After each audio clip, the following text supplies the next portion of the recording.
Welcome to the Cherish and Conquer podcast, the show dedicated to celebrating female entrepreneurs' strength, resilience, and innovation. Be inspired by stories of women and what they cherish to help them conquer against all odds. Every other week, you will learn from remarkable women on how they navigate challenges, uphold their values, and create sustainable success. And now, here's your host, Jim Rembach.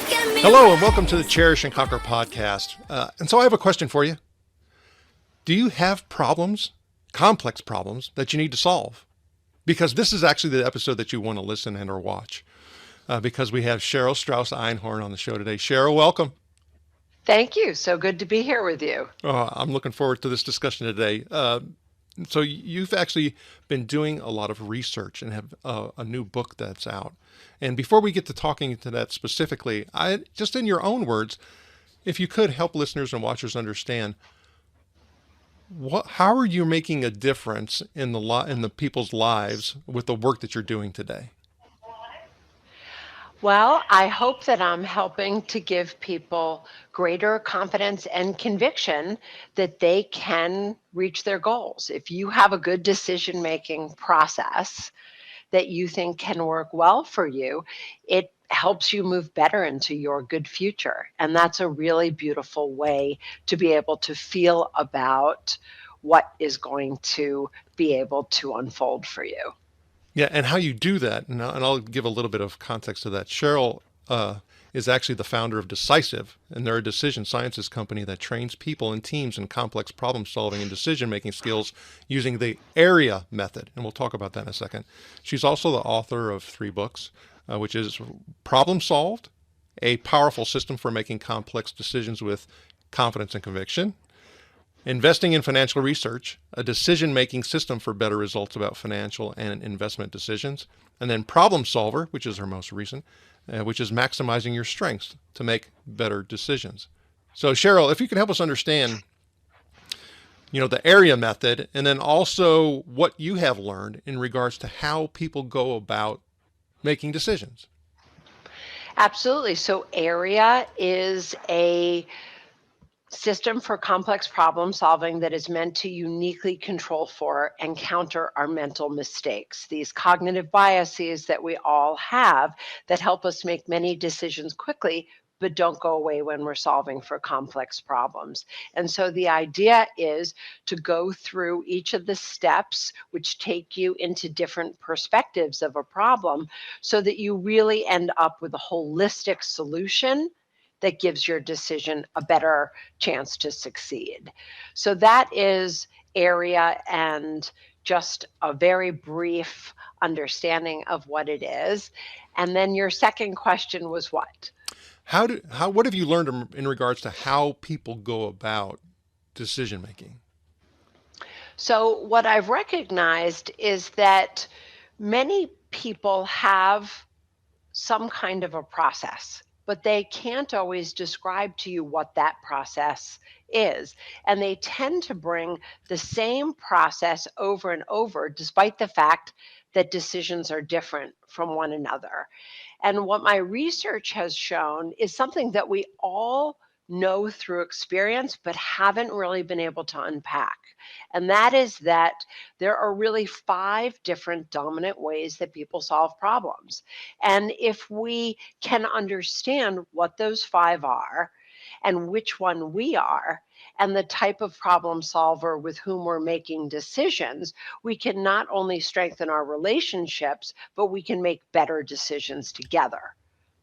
And so with that, you talk about a problem solver profile. Yes. So if you could give us a little bit more understanding of what is a problem solver profile. So the problem solver profiles are decision archetypes, and there are 5 of them, and each of them has a beautiful strength to the way that they make decisions and move through the world. And each of them has some key cognitive biases associated with them that tend to be problematic for that type of decision maker. And at its essence, each of these 5 problem solver profiles are a value structure that can help you understand that different people are optimizing for different things in their problem solving. So the 5 problem solver profiles, I gave them fun names since we think in language, and this way they can be memorable, is the adventurer, the detective, the listener, the thinker, and the visionary. So would you like me to describe a little bit about Please. each one? Absolutely. Okay, so the adventurer is our confident, relatively fast moving decision maker. This is somebody who is driven in part by a very strong gut that helps to guide them on which pathway forward would be best. And so this has a beautiful optimism bias that underlies it, which is that the adventurer, if she makes a decision and it starts to go awry, guess what? The next decision is always ahead. And so that is a beautiful way to move through the world. The adventurer, therefore, can also have a bit of a planning fallacy. They can sort of skip steps in the process as they can identify a pathway forward quickly and not always have all the underlying evidence that they might want to have to better ensure that the decision is going to succeed for them. The next one, the detective, and I'm a detective, is a bit of a slower decision maker. This is somebody who really wants data as their evidence. They like to do research and they let that information lead them. And while that is a nice way to solve problems, some of the cognitive biases associated with being a detective is something like a confirmation bias. Because I'm good at getting research, I can identify data that can support a favored hypothesis, which is not as good as looking for disconfirming data, because you can have a lot of evidence to support something, but if you have one insurmountable hurdle, that problem solution is not going to work out for you. Our next problem solver profile is our listener. This is our collaborative, cooperative, trusting decision maker. This person views information from others as the most important information that they can gather. And so when you really want to canvass your stakeholder perspectives and make sure everybody is included, this is the problem solver profile that naturally is very strong at this. And some of the cognitive biases associated with this would be a liking bias. They might overweight information from somebody that they have an affinity for, and also a social proof bias, where they can be swayed in part by the wisdom of the crowd. Our 4th problem solver profile is our thinker, and this is our slowest, most cautious decision maker. This is somebody who wants to weigh the options one against another, and this is the person who can tell you why they've made the decision that they've made. So it's a very useful person to have at the table, but a key cognitive bias here is a loss aversion. They would rather mitigate the downside than solve either for the best outcome possible or the best possible outcome. And then our final problem solver profile is our visionary. This is our creative and original problem solver. They're somebody who, when you're sitting at a table and you're looking at the options, they can bring things in that haven't even been entertained yet. And one of the key cognitive biases that they have is a scarcity bias, where they may tend to overweight something that is original when an answer that is workaday might be just as good. So what I hope you can see is that each of these problem solver profiles are optimizing for different things. The adventurer for forward momentum, the detective for getting the data, the listener for getting the wisdom of others, the thinker for understanding the why, and the visionary for something creative and original. And so understanding each of these can help you really appreciate the people with whom you make decisions and have a better window into what motivates their decision making. Myrina.ai draws inspiration from the legendary Amazonian Queen Marina, embodying resilience and strategic brilliance. With our AI-powered SaaS platform, we equip women-led businesses for success in the evolving landscape of AI and business automation. As a partner and community for female-led businesses, Myrina.ai maximizes their potential using AI while providing essential support. Ready to amplify your success using AI with like-minded ladies? Register or learn more at myrina.ai. And now, back to our interview. Well, as you're explaining this, I start thinking about essentially the people who I'm, in connection with and communication with, and like you said, stakeholders. I think you used the word stakeholders, and where I may be seeking counsel from. I'm thinking that, hey, I need to know, quite frankly, the problem solver profiles of the people who I'm communicating with, in order to be able to put in proper context, for me to be able to make a better decision. I think that's right. First, I've built an assessment. It's a very short quiz that anybody can take where they can self-identify their own problem solver profile.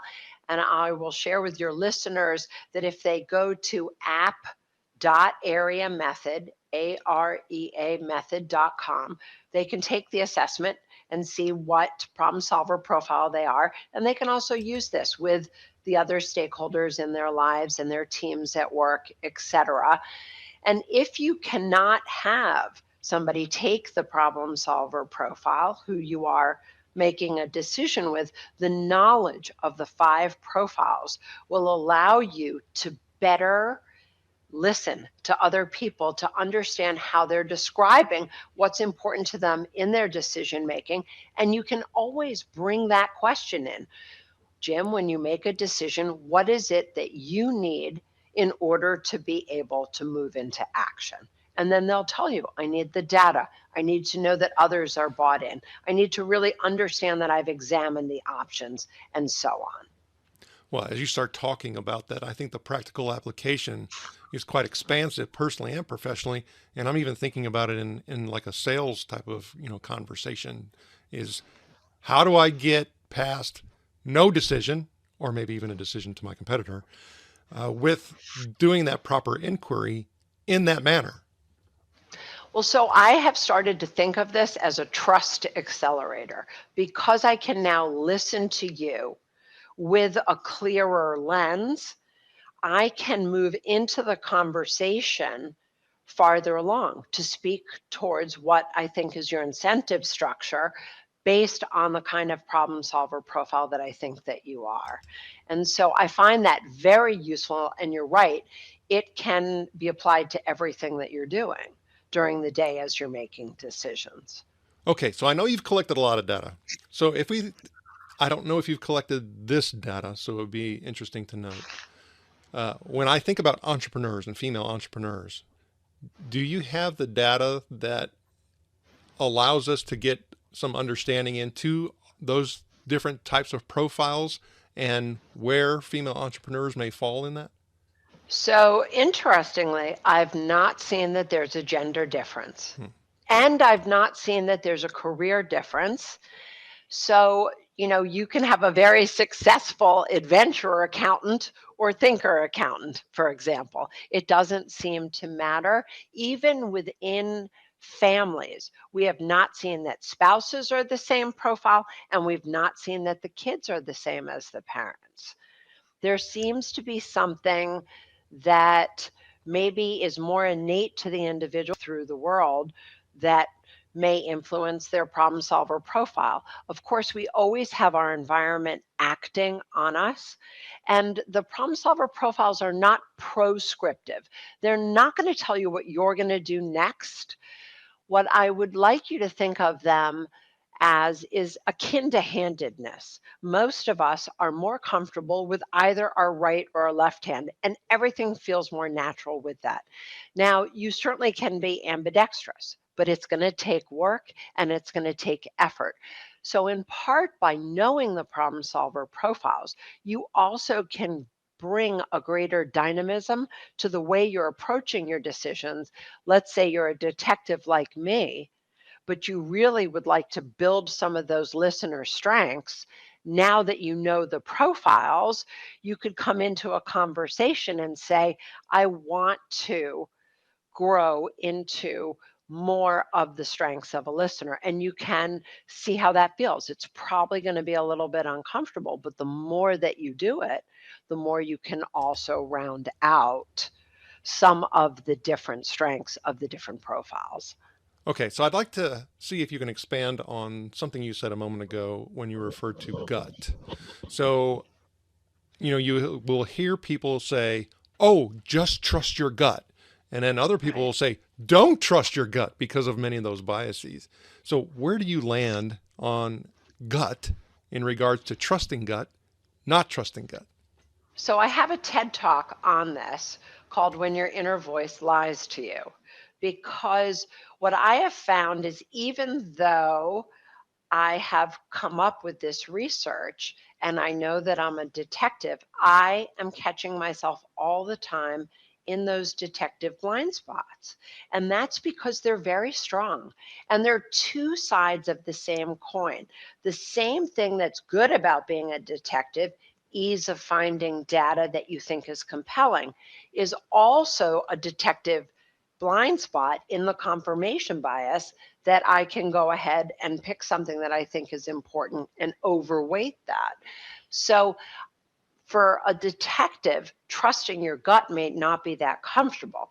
Now, let's turn to the adventurer who has a very well honed gut. She's going to feel like this has probably worked out very well for her. And that is in part why this beautiful optimism bias also works for her. And so, again, you can see how the cognitive bias of the gut can cut both ways, even for the adventurer. Okay, so we're all under pressure to make complex decisions quicker. Now, you talked about some profiles being more attuned to doing that. However, there's a risk associated with not, actually doing what's necessary in order to reduce the risk. Uh, and, you know, going through and making the decision quickly and then having regret. So, I mean, how do we balance these things? So, I would say if a decision is reversible, it's easier, I think, to be able to say to yourself, maybe I can make this quickly. If the decision is not and the consequences are really grave, I would think that that's a time where you really want to use a system like my area method, which is going to help you in the process check and challenge and mitigate those biases so that you have conviction that the decision can really work out for you.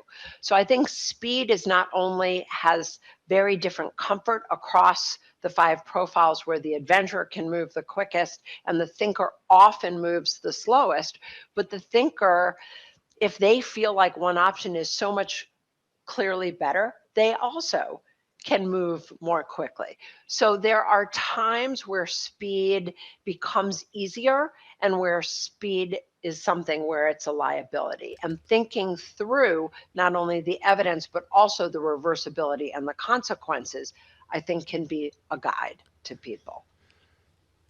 As you're talking, I'm starting even to think about my own relationships and interactions with certain people, and I perceive me being someone who, based on a decision, will flip my profile or apply a different profile. And I could be incorrect in regards to that. I don't. That's an interesting possible So there's dilemma. So there's something that I call situationality, which is sort of like how we move through our environments, right? And there's a couple of different factors. There's, sort of our life stage and our place, like the environment that we're in, the stakeholders, and our level of decision ownership, right? Sometimes we're not the owner of that decision. We may show up differently. And sometimes, therefore, our dominant problem solver profile can be overridden. Now, at times that's terrific. Let's say you're in a brand new situation and you normally are a pretty competent decision maker and you might want to move in a particular way, let's say as an adventurer or a detective. But in that new situation, you might want to have an opportunity to sort of gauge the temperature in the room. That sounds like a great time to have your dominant profile take a bit of a back seat. There are other times where we feel a lot of friction in making a decision with somebody else or several other people. Looking at those factors of situationality can help you see what is tending to override how you normally successfully move through your decisions, and can help you rely on some of the strengths of your individual problem solver profile to maneuver your way out of that.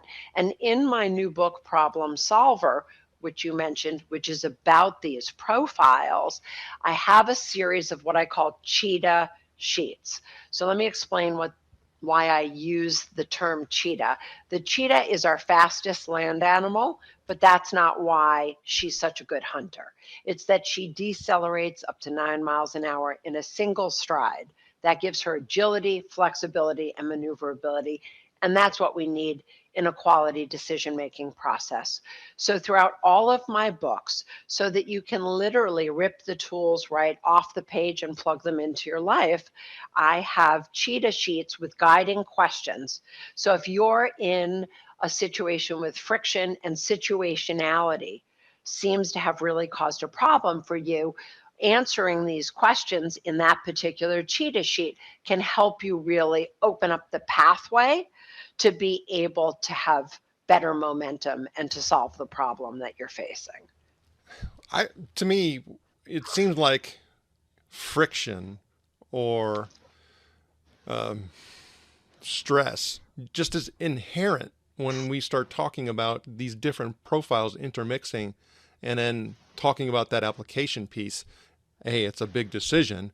What do you cover, and what are some of the things that people need to think about in regards to, trying to keep, and their conflict, like I said, is inherent, but how do I keep it from getting out of, let's just say, or into a caution area or, alert area, so that it doesn't affect what we need to accomplish, like you talk about taking action? So first of all of the 5 profiles can work very well together. And I actually think the profiles and understanding them reduces interpersonal conflict. And as I mentioned before, can really help you strengthen relationships and no longer tend to think of somebody as hasty or with analysis paralysis. Now you can have an appreciation that an adventurer on your team can quickly identify a pathway forward, can explain why she prefers that pathway, and can help keep the trains running on time.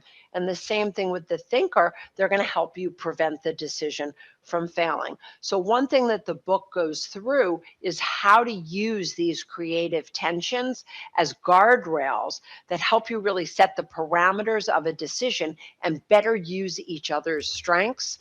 I also would say that one of the larger problems in quality decision making that I've seen with these profiles is when you have a team of the same profile together.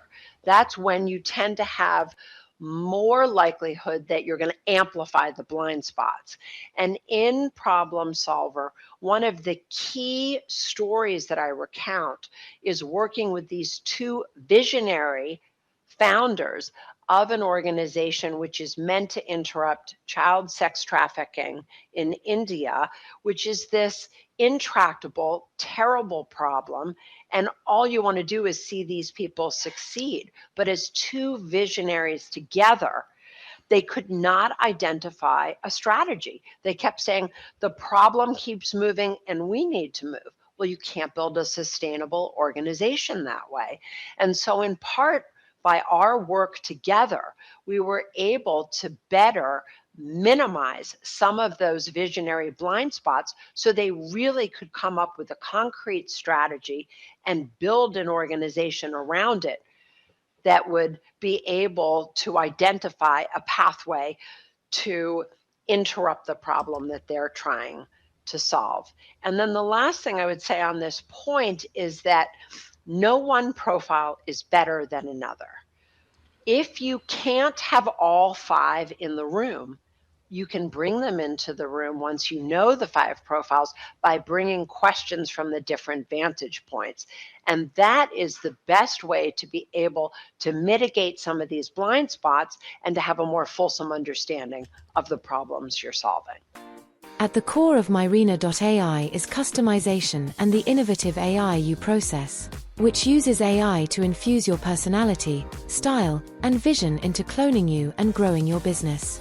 Are you ready to amplify your success using AI with a community of fellow female entrepreneurs? Go to myrina.ai today. And now, back to the interview. Okay, so let me give you a different context. I'm a solopreneur. I have to make big decisions. What do I do?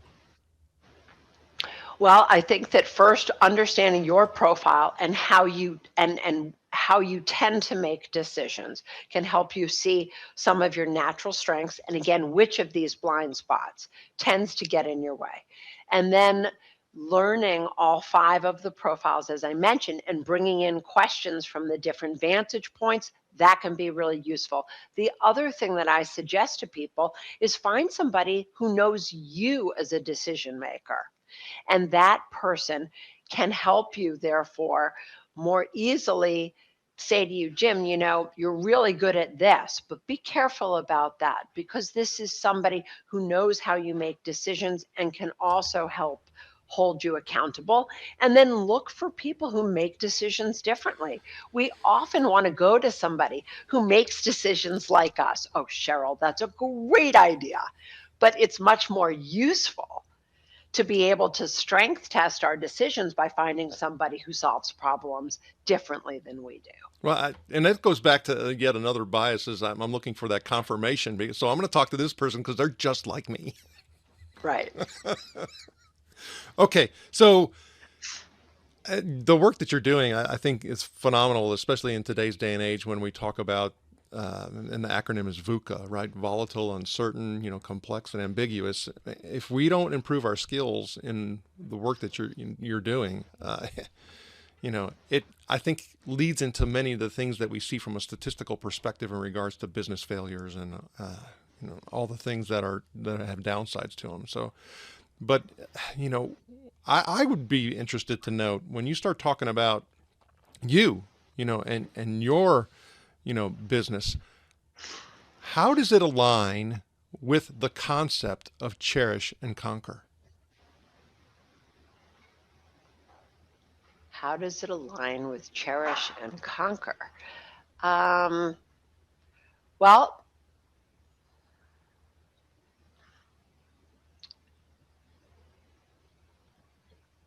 I guess underlying all of this work is the ability to cherish the diversity of the different ways that people make decisions, and to understand that one person's problem solver profile is not better than another's, that they all have some beautiful strengths to them.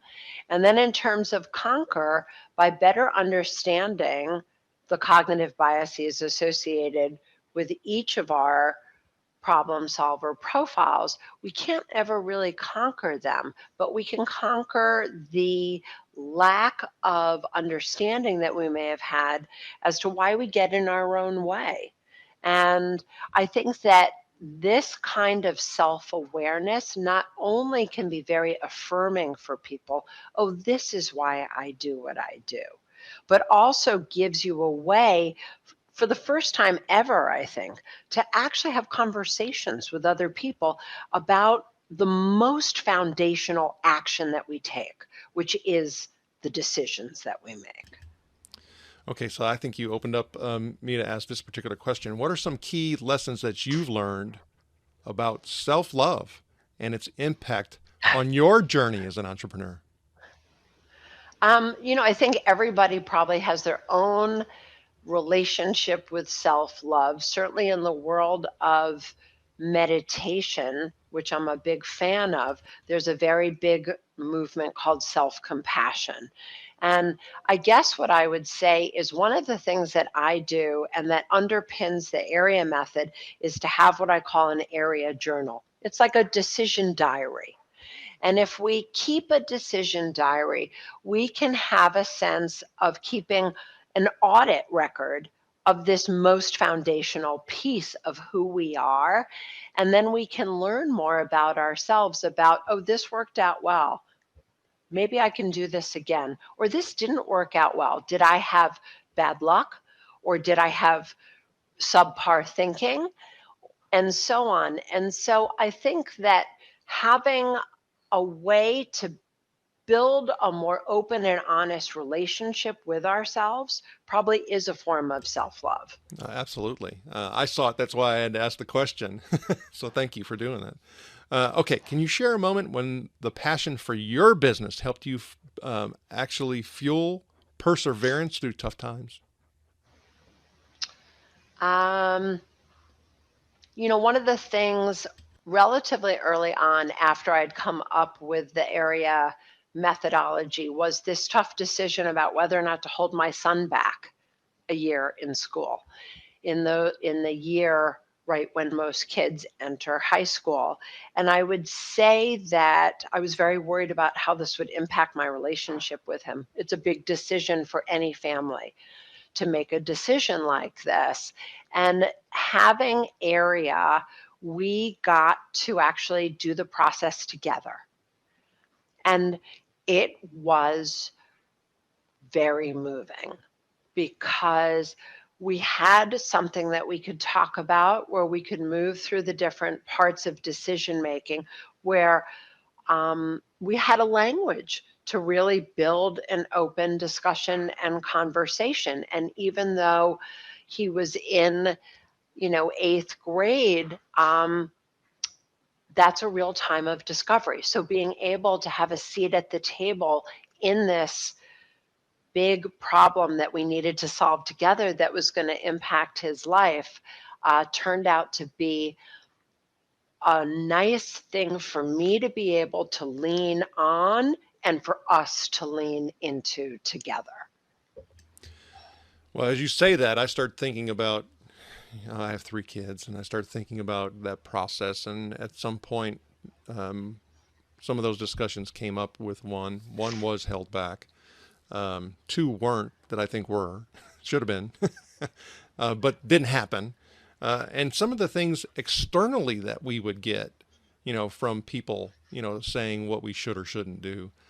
I, you know, I thought their context and what their perception was didn't align with what our values were. So how do I filter properly to take things that are, credible into driving my decisions versus things that are not?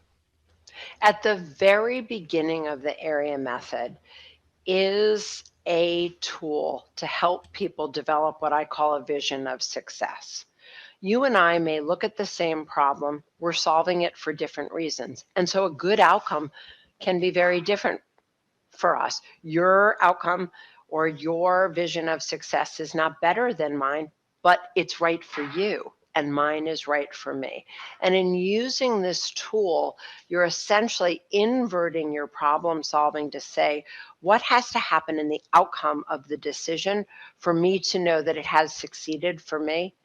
And then as you run your problem through the area method, you are therefore investigating the key pieces of that vision of success so you know why you're solving it and you're figuring out what those key elements mean for you in a solution.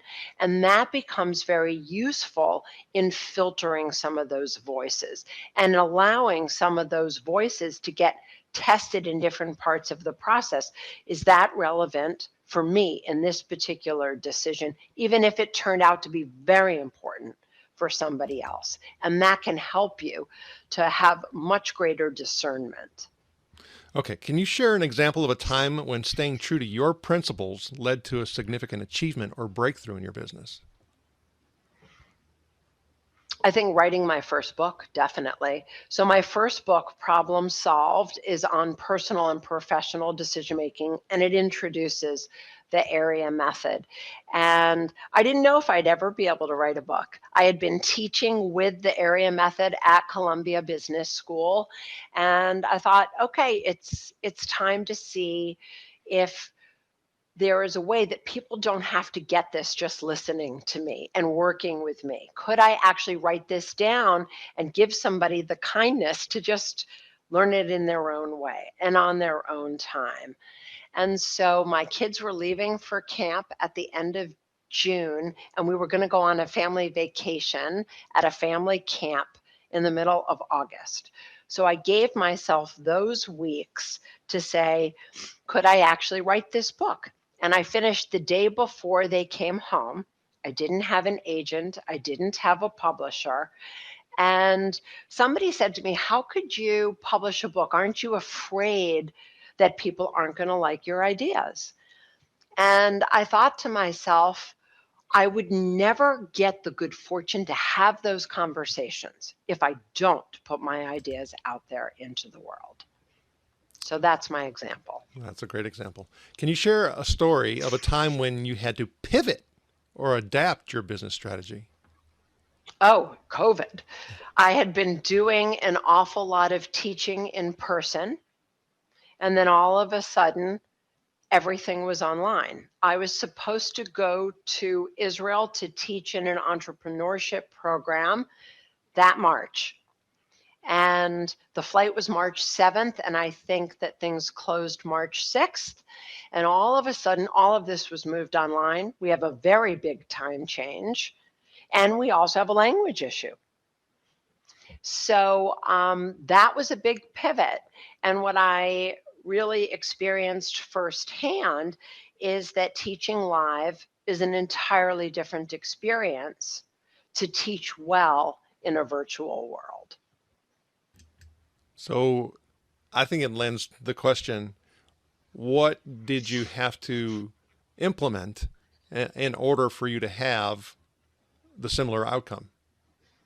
So first needed to adapt the material and change the material to be able to slim it down to do something that would be practical and actionable in the amount of time that somebody could stand to be on Zoom. That's one. Two, I seem to remember that the time and dates that we were doing this ended up being like Saturday morning at 6 a.m. on East Coast time in order to make it work for them. They had things happening on a Sunday. And so there was content changes, there was delivery change, there was time change. And so all of those things needed to take place. And it was a terrific learning experience for me. I just hope it was a good learning experience for them as well. Okay, so how do you maintain a healthy work-life balance as a woman in business, and what strategies have worked well for you?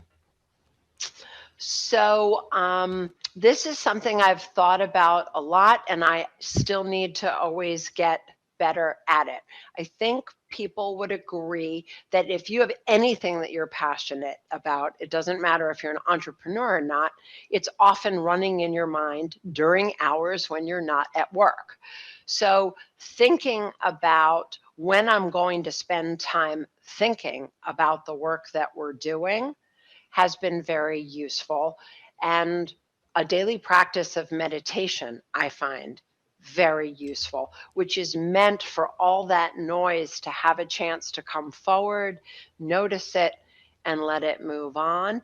The other thing I would say that I really like is to, at the end of the day, plan the next day out, to put the thinking work when I am most alert and what is most aligned with my circadian rhythm, and to put the workaday things in the space where those need to be.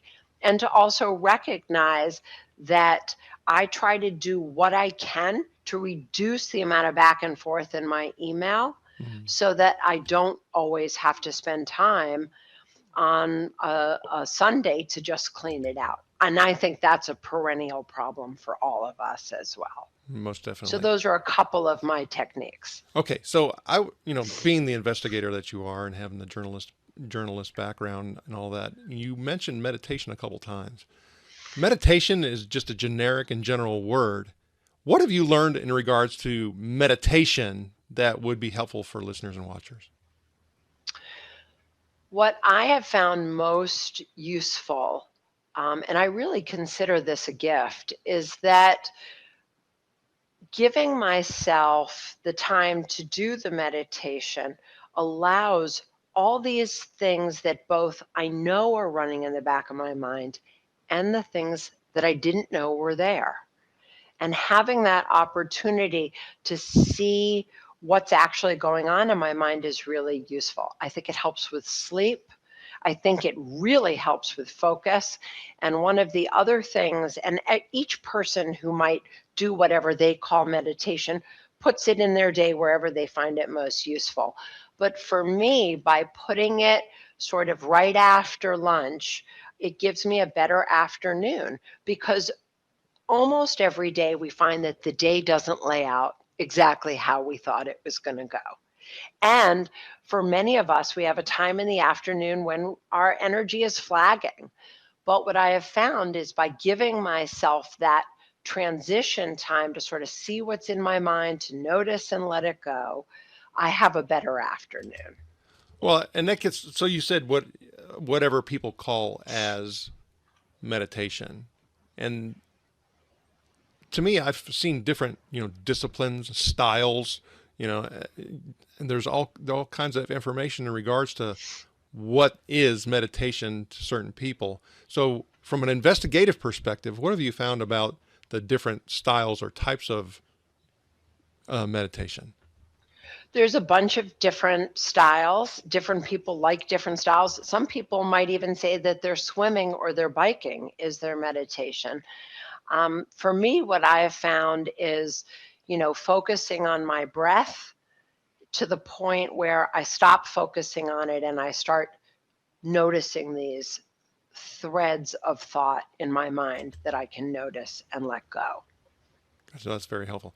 Because I've heard methods where people say, okay, feel your toes. Okay, now move and scan all the way up your body and feel every single inch of your body. And I've, as you say, people do different things, which, may even be that bike ride or dog walk, or maybe even taking time out for doing a little bit of gardening. And I think the important thing is to investigate and figure out what works for you and then stick to it. I think that's right. Many of us exercise, and I'm certainly a big fan of doing different kinds of exercise. But if we do something for our body, I just think it makes sense for me to do something for my mind as well. Definitely two different systems, right? Yes. Okay, Cheryl, now it's time for our Breakthrough Blitz Rapid Round. Are you ready to help us break through? I have no idea. Let's go. All right. So, what's your favorite productivity tool or app? My favorite productivity tool or app, I would just say I like to make lists. I make a do list. And for me, I find that very helpful. Get it out of my head, write it down.